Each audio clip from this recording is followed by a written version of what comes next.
Good morning, students. We are reading our second chapter of Behind the Sound of Music, Part 1. Up to here, we have read our chapter, and now we will start our chapter from here. In this paragraph, we will read that how Evelyn senses music and how does she explain that music pours through every part of her body. It tingles in the skin, her cheekbones, and even her hair. And when she plays the xylophone, she can sense the sound passing up the stick into her fingertips.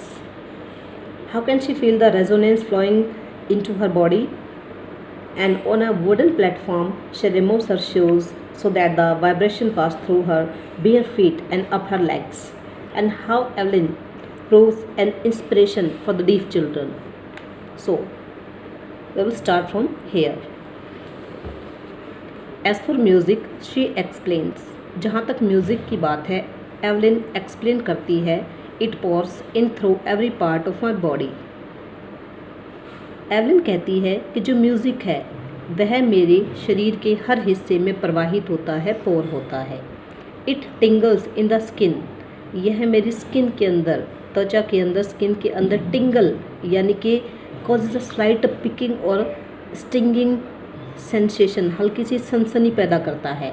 My cheek bones, मेरे गालों को क्या करता है, मेरे गालों के अंदर हल्की सी सनसनी पैदा करता है. And even in my hair, और मेरे बालों के अंदर भी हल्की सी वाइब्रेशन पैदा करता है, एक हल्की सी सनसनी पैदा करता है या गुदगुदाता है. When she plays the xylophone, जब एवलिन जाइलोफोन प्ले करती है, बजाती है, she can sense the sound passing up the stick into her finger tips.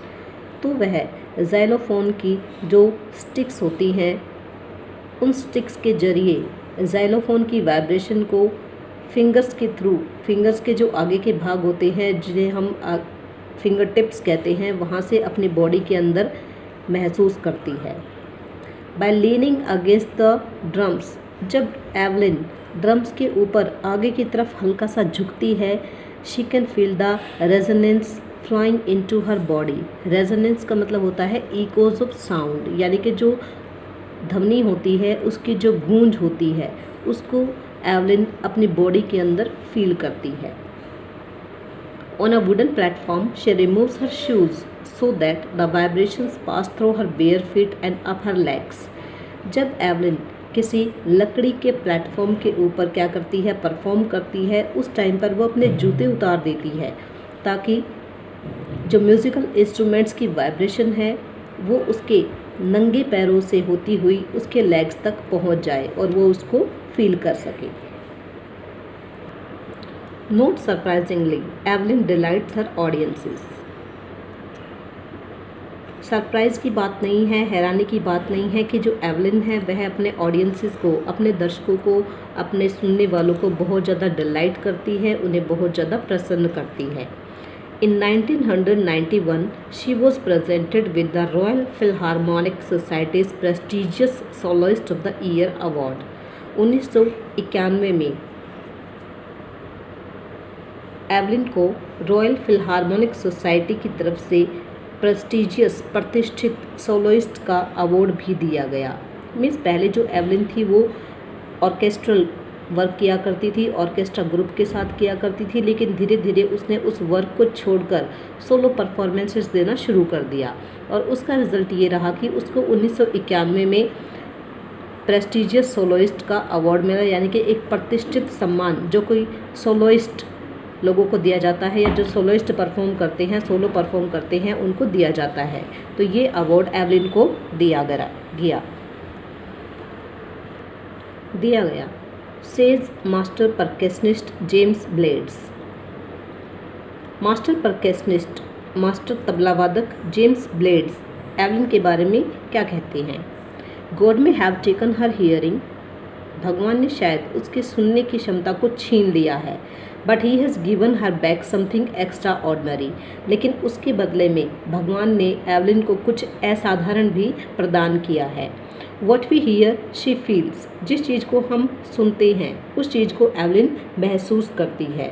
For more deeply than any of us, उतनी गहराई सी जितनी गहराई से हम उन चीज़ों को फील नहीं कर पाते हैं। And that is why she expresses music so beautifully. और यही कारण है कि एवलिन जिस चीज़ को बहुत ज़्यादा महसूस करती है उस चीज़ को उतना ही ज़्यादा ब्यूटीफुली प्रेजेंट भी करती है। जैसे वो म्यूज़िक को नॉर्मल लोगों से ज़्यादा डीपली महसूस भी करती है और उतनी ही गहराई से उसको महसूस करके उतनी ही ब्यूटीफुली उसको एक्सप्रेस भी करती है, लोगों के सामने प्रदर्शित भी करती है।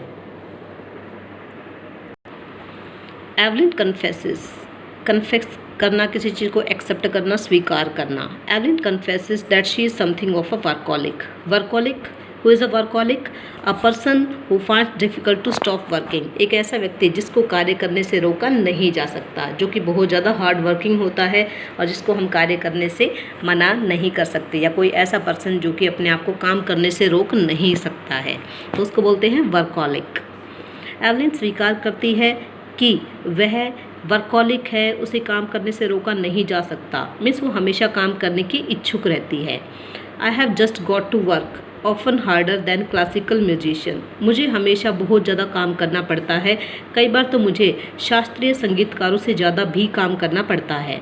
But the rewards are enormous. लेकिन इसके बदले में जो मुझे रिवॉर्ड मिलता है, जो मुझे इसका रिजल्ट मिलता है, जो मुझे इससे इंस्पिरेशन मिलती है, जो लोगों के कमेंट्स मिलते हैं, वो एनॉर्मस होते हैं, वो बहुत ज़्यादा मेरे लिए मायने रखते हैं, वो बहुत ज़्यादा ह्यूज होते हैं और उनका बहुत ज़्यादा इम्पोर्टेंस होता है, बहुत ज़्यादा महत्वपूर्ण होते हैं।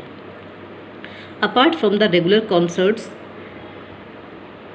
प्रतिदिन के जो कॉन्सर्ट्स होते हैं, कॉन्सर्ट मीन्स म्यूज़िकल शो, कोई म्यूज़िकल शो या कोई कल्चरल शो जो होते हैं उनको कॉन्सर्ट्स बोलते हैं। एवलिन अपने रेगुलर कॉन्सर्ट्स यानी कि म्यूज़िकल शो के अलावा Evelyn also gives free concerts in prisons and hospitals. अपने रेगुलर कॉन्सर्ट्स के अलावा एवलिन प्रिजन्स, जेलों में और हॉस्पिटल्स के लिए भी क्या करती है, फ्री में कॉन्सर्ट करती है, यानी कि वो एक चैरिटी का काम भी करती है जो कि लोगों की हेल्प करने के लिए होता है।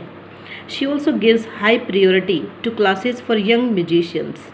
उभरते हुए कलाकारों को एवलिन प्रेफरेंस देती है, प्रायोरिटी देती है। Ann Richlin of the Beethoven fund for deaf children says. Ann Richlin जो कि Beethoven fund for deaf children के ऑनर हैं, वो क्या कहते हैं एवलिन के बारे में? She is a shining inspiration for deaf children. वह बहरे बच्चों के लिए एक चमचमाती हुई प्रेरणा है। They see that there is nowhere that they can not go. बच्चे महसूस करते हैं, जो डीफ चिल्ड्रन हैं वो महसूस करते हैं कि अब संसार में कोई भी ऐसा स्थान नहीं है जहाँ पर वो नहीं जा सकते हैं। और ये इंस्पिरेशन उनके अंदर लाने वाला कौन है? उनके अंदर लाने वाली है एवलिन, जो कि खुद भी डीफ है, लेकिन वो बच्चों के लिए एक इंस्पिरेशन का काम करती है, क्योंकि उसने उस चीज़ को गेन कर लिया है जिसको नॉर्मल पीपल गेन नहीं कर पाते हैं। Evelyn Glennie has already accomplished more than most people twice her age. Evelyn Glennie ने उस चीज़ को अकम्प्लिश कर लिया है, प्राप्त कर लिया है, जिसको उससे ज़्यादा उम्र के लोग प्राप्त नहीं कर पाते हैं।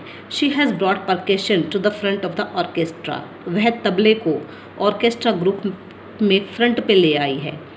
ऑर्केस्ट्रा ग्रुप में तबले को बहुत ज़्यादा इम्पोर्टेंस नहीं दी जाती है, इसको लास्ट में शो ऑफ किया जाता है। और जो फ्रंट में होते हैं वो कुछ ऐसे इंस्ट्रूमेंट्स होते हैं जैसे गिटार हो गया और जैसे कांगो हो गया, इस टाइप के जो इंस्ट्रूमेंट्स हैं उनको फ्रंट में रखा जाता है। तबले को अगर प्लेस दिया भी जाता है तो लास्ट में दिया जाता है। लेकिन एवलिन ने अपने हार्डवर्क से इतना प्रूव कर दिया कि जो तबला है वो भी ऑर्केस्ट्रा में एक इम्पोर्टेंट प्लेस रखता है। और उसने क्या किया, उसने परकशन को ऑर्केस्ट्रा में फ्रंट में लाने का काम किया।